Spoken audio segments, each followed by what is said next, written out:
अस्सलाम वालेकुम दोस्तों। जरा सोचिए कोई इंसान सदियों तक गहरी नींद में सोता रहे, 300 साल से भी ज्यादा, और जब उठे तो ऐसे बात करे जैसे बस कल रात ही सोया था। क्या ये मुमकिन है? और देखिए, 4 परिंदों को ज़िबा किया गया, उनका गोश्त 4 अलग अलग पहाड़ों पर बिखेर दिया गया। फिर गोश्त बने परिंदों को एक ही आवाज दी गई और हर टुकड़ा उड़कर अपने जिस्म से जुड़ गया। परिंदे ऐसे जिंदा हो गए जैसे कभी मरे ही ना हो। ये किस्से सुनकर आप सोच सकते हैं कि ये तो किसी कहानी की किताब के पन्नों से निकले होंगे, लेकिन हकीकत ये है कि इनका जिक्र दुनिया की सबसे सच्ची किताब कुरान मजीद में है। अगर आप भी कुरान से मोहब्बत करते हैं तो इस वीडियो को लाइक करते हुए कमेंट बॉक्स में अल्लाहू अकबर ज़रूर लिखना। देखते हैं कितने मुसलमान इस वीडियो को देख रहे हैं। तो चलिए शुरू करते हैं। तो दोस्तों, खुले मैदान में भीड़ उमड़ी हुई थी। बीच में 2 आदमी मजबूती से लकड़ी के खंभों से बांधे गए थे। पास ही एक ऊंचे तख्त पर एक बादशाह बैठा था। उसके चेहरे पर साफ ये दिख रहा था कि वो घमंडी और पत्थर दिल इंसान है। कुछ रिवायतों में इस जालिम बादशाह का नाम दकनूस या दकियानूस है। दकियानूस ने अपना हाथ ऊपर उठाया तो पूरा मैदान सन्नाटे में डूब गया। एक नौकर सोने की प्लेट में कुछ पत्थर लेकर उसके पास आया। बादशाह ने उनमें से एक पत्थर उठाया, कैदियों की तरफ नफरत से देखा और पूरी ताकत से फेंक दिया। बस इतना होना था कि भीड़ में शोर मच गया। एक कोने से किसी ने चांद देवी की जय का नारा लगाया और फिर बहुत से लोग जमीन से पत्थर उठाकर कैदियों पर फेंकने लगे।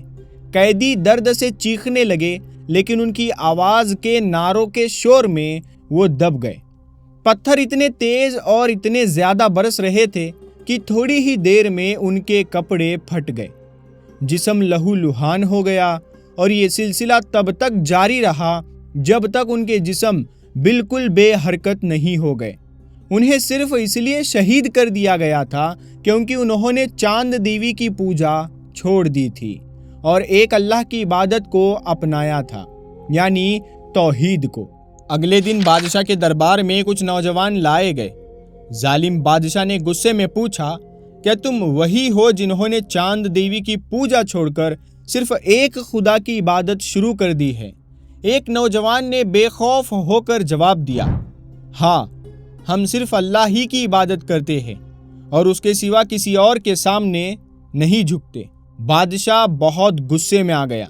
चुप रहो बदतमीजो, क्या तुमने कल उनका अंजाम नहीं देखा जिन्हें पत्थर मार मार कर मार डाला गया? नौजवान ने फिर भी हिम्मत से जवाब दिया, अगर हमें 10 बार भी पत्थरों से मारा जाए तब भी हम अल्लाह की इबादत नहीं छोड़ेंगे। ये सुनकर बादशाह जोर से हंसा और बोला, अच्छा, अगर पत्थर खाना इतना आसान है तो हमारे पास और भी सख्त सजाएं हैं। वो कोई और सजा सुनाने ही वाला था कि दरबार में एक आवाज गूंजी, ये नौजवान अभी छोटे हैं, शायद सोच समझकर अपना फैसला बदल दे, इन्हें कुछ वक्त दिया जाए। बादशाह ने कुछ देर सोचा और फिर ऐलान किया, ठीक है, इन्हें 3 दिन की मोहलत दी जाती है ताकि ये सोच ले। लेकिन 3 दिन पूरे होने से पहले ही रात के अंधेरे में शहर से चंद नौजवान निकल पड़े। उनकी मंजिल पहाड़ों की तरफ। ये वही नौजवान थे जिन्हें मोहलत दी गई थी। उन्होंने अपना ईमान बचाने के लिए शहर छोड़ने का फैसला कर लिया था। चलते चलते ये बार बार मुड़कर पीछे देखते कि कोई इनका पीछा तो नहीं कर रहा। कुछ दूर जाने के बाद उन्हें लगा जैसे कोई पीछे आ रहा है। वो डर गए। एक नौजवान बोला, ये कोई कुत्ता मालूम होता है। दूसरे ने कहा, भगाओ इसे, वरना भौंक भौंक कर हमारा पीछा करेगा और शहर वालों को भी जगा देगा। उन्होंने पत्थर मारे, लेकिन उस कुत्ते पर कोई असर नहीं हुआ। यहाँ तक कि एक पत्थर लगने के बावजूद उसके मुंह से जरा सी आवाज भी नहीं निकली।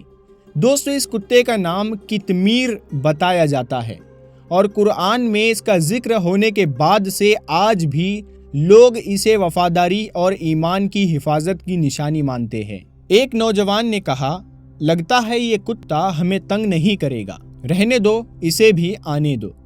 और फिर वो चलते रहे। उनकी मंजिल एक पहाड़ी गुफा थी जो चारों तरफ से बड़ी बड़ी चट्टानों से घिरी हुई थी। गुफा के अंदर काफी जगह थी, छिपने के लिए बिल्कुल सही जगह। उन्होंने बादशाह से बचने के लिए ये जगह चुनी थी। थके हुए वो सब गुफा के अंदर चले गए। जो कुत्ता उनके पीछे आया था वो गुफा के दरवाजे के पास ही बैठ गया।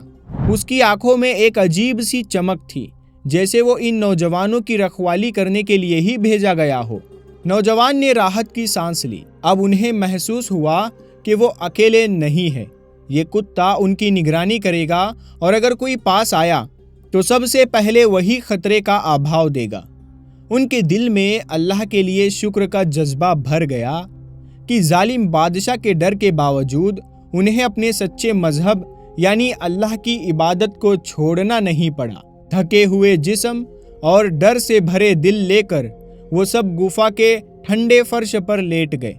गुफा के अंदर हल्की सी नमी थी और दीवारों पर पुराने पानी के निशान जमे हुए थे। बाहर तेज हवाएं चट्टानों से टकराकर सीटी जैसी आवाज कर रही थी, लेकिन गुफा के अंदर एक सुकून भरा सन्नाटा था। उनकी पलकों का बोझ बढ़ता गया और धीरे धीरे सब गहरी नींद में डूब गए। दूसरी तरफ जब सुबह बादशाह को यह खबर मिली कि वो नौजवान रातों रात अंधेरे में भाग निकले हैं, तो उसका चेहरा गुस्से से लाल हो गया। उसने तुरंत अपने सबसे तेज और बेखौफ सिपाहियों को चारों तरफ फैला दिया। आदेश दिया, उन्हें ढूंढ निकालो, चाहे पहाड़ खोदने पड़े, लेकिन ये लड़के जिंदा या मुर्दा मेरे सामने लाए जाए। सिपाही शहर की गलियों, जंगलों और पहाड़ी रास्तों पर दौड़ पड़े। तलवारें कमर में और भाले हाथ में लिए वो हर जगह तलाश करते, लेकिन उन्हें क्या मालूम कि इन नौजवानों का असली सहारा कोई इंसानी ताकत नहीं बल्कि खुद अल्लाह तबारक व ताला है। अल्लाह तबारक व ताला हमेशा अपने उन बंदों की मदद करता है। गुफा के बाहर बैठा वो कुत्ता भी अल्लाह के हुक्म से पहरा दे रहा था। जब बादशाह के सिपाही गुफा की तरफ पहुंचे तो उन्होंने कुत्ते को देखा। उसकी आंखें इतनी पैनी थी कि पास जाने की किसी की हिम्मत नहीं थी। वो कुछ दूरी से ही रुक गए। उनमें से एक ने हिम्मत करके गुफा में झांकने की कोशिश की, लेकिन अंदर गहरा अंधेरा था, उन्हें कुछ नजर नहीं आया और वो ये सोचकर लौट गए कि शायद यहाँ कोई नहीं है। इस तरह वक्त गुजरता गया। दिन महीनों में बदले, महीने सालों में और साल पूरे सदियों में। गुफा वाले नौजवान उसी हालत में सोते रहे जैसे वक्त ने उन्हें छूना ही छोड़ दिया। आखिरकार वो जालिम बादशाह मर गया जिसके डर से ये नौजवान भागे थे। उसके बाद कई और बादशाह आए और चले गए। फिर एक ऐसा हुक्मरान आया जो रहम दिल था, नेक दिल था और सिर्फ एक खुदा की इबादत करता था।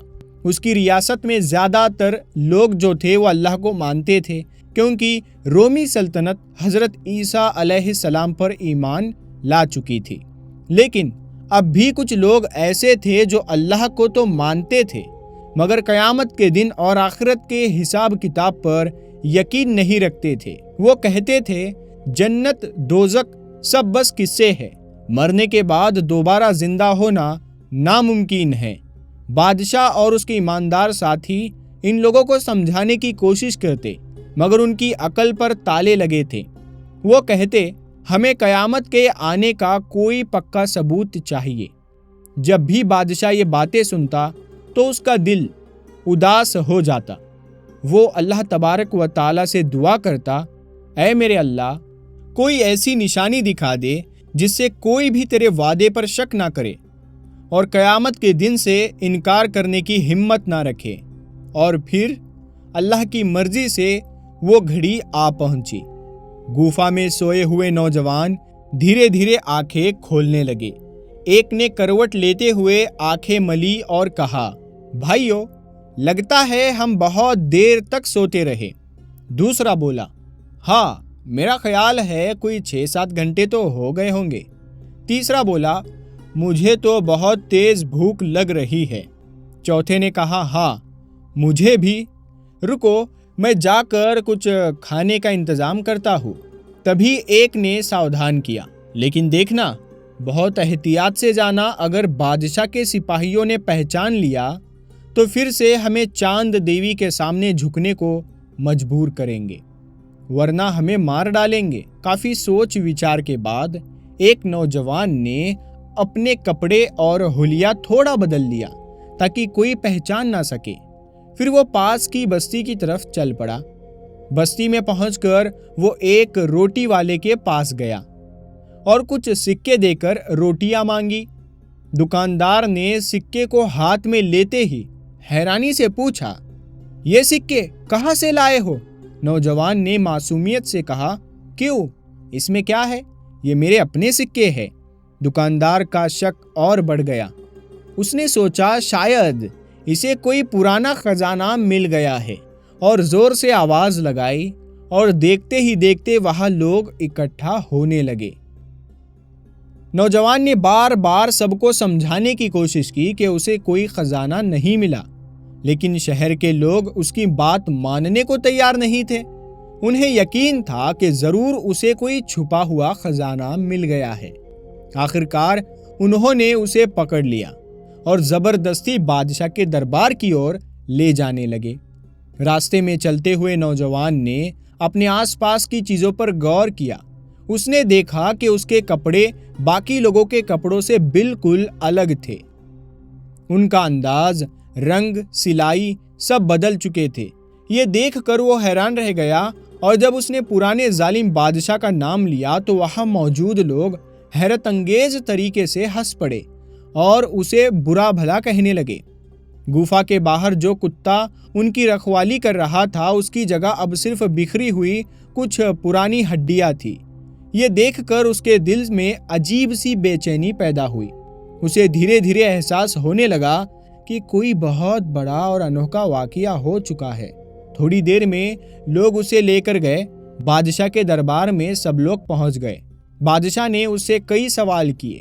نوجوان نے صاف صاف بیان کیا کہ پرانے ظالم بادشاہ نے انہیں مذہب چھوڑنے پر مجبور کیا تھا، تو وہ لوگ جان بچانے کے لیے اس گفا میں پناہ لینے آ گئے۔ جیسے ہی وہ گفا میں داخل ہوئے، انہیں گہری نیند آ گئی اور اب جا کر وہ نیند ٹوٹی ہے۔ دربار میں بیٹھے لوگ یہ باتیں سن کر حیرانی میں پڑ گئے۔ کسی کو یقین نہیں ہو رہا تھا کہ کوئی انسان اتنے لمبے وقت تک کیسے سو سکتا ہے۔ نوجوان نے اپنی ساری باتیں بتائی، پھر اجازت لے کر واپس گفا کی طرف چلا گیا۔ گفا میں پہنچ کر اس نے اپنے ساتھیوں کو سارا حال سنایا۔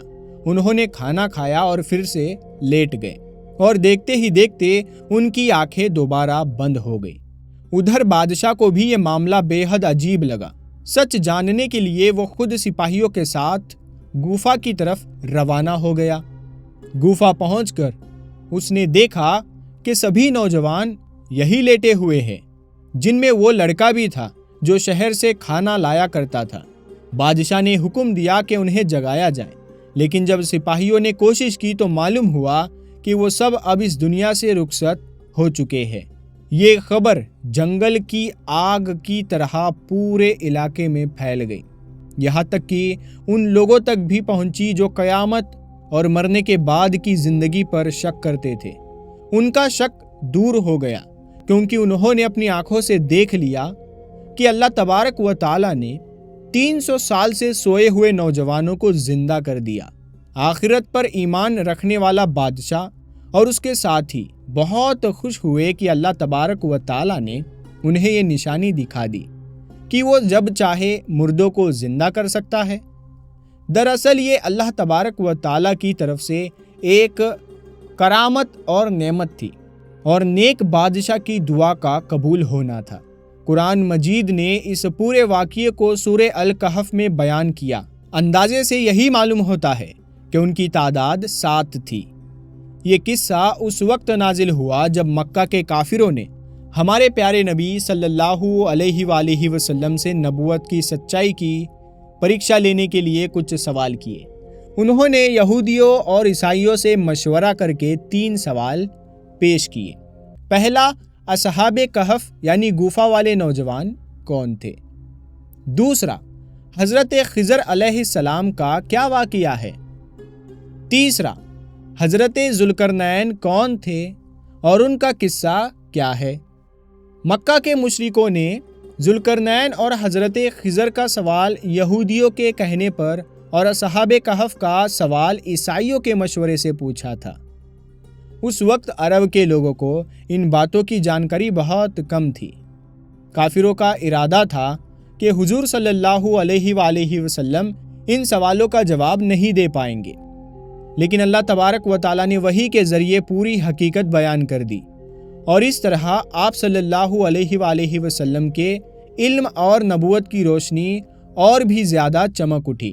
دوستو، ذرا سوچئے، جب ایمان پر پہاڑ جیسے ظلم ڈھائے جا رہے ہو، چاروں طرف نفرت اور ڈر کا ماحول ہو، ایسے میں دل کو تسلی دینے والی ایک کہانی، ایک حقیقت سامنے آتی ہے، اصحاب کہف کی کہانی۔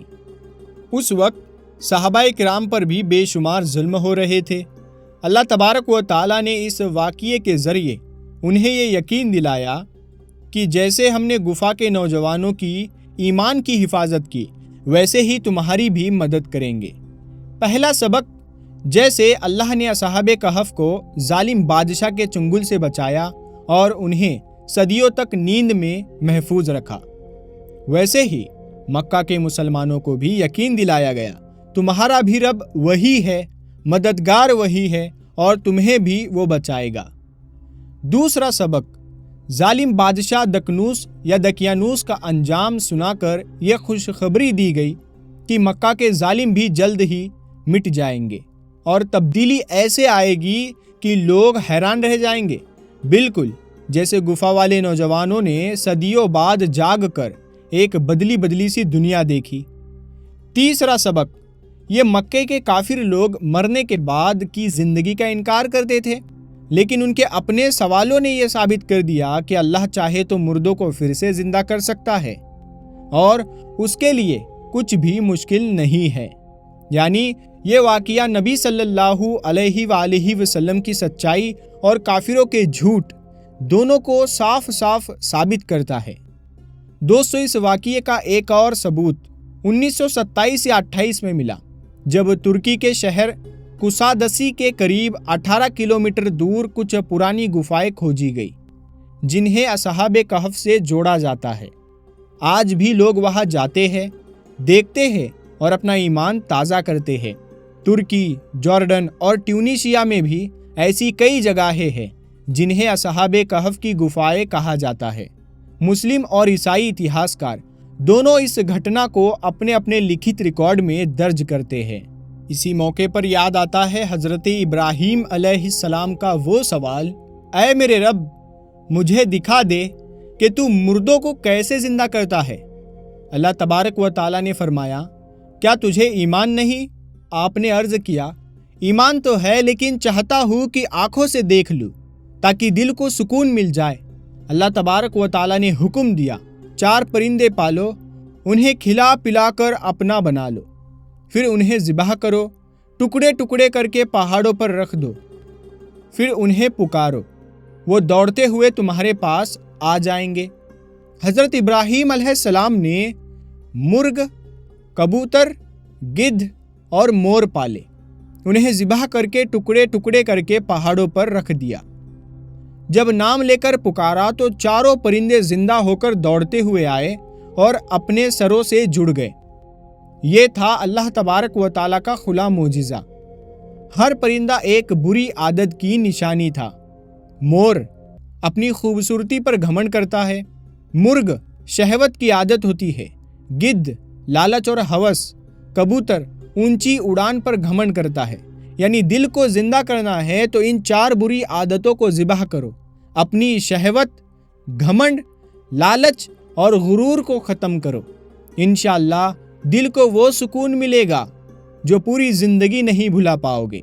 تو دوستو، اگر آپ کو یہ کہانی پسند آئی ہے، یہ ویڈیو آپ کو اچھا لگا ہو، تو آپ اس ویڈیو کو لائک کریں، اپنے دوستوں میں شیئر ضرور کریں، اور اگلا ٹاپک کون سا ہونا چاہیے آپ کمنٹ کر کے ضرور بتائیے گا۔ ہم ملتے ہیں آپ کو اگلی ویڈیو میں، تب تک کے لیے السلام علیکم۔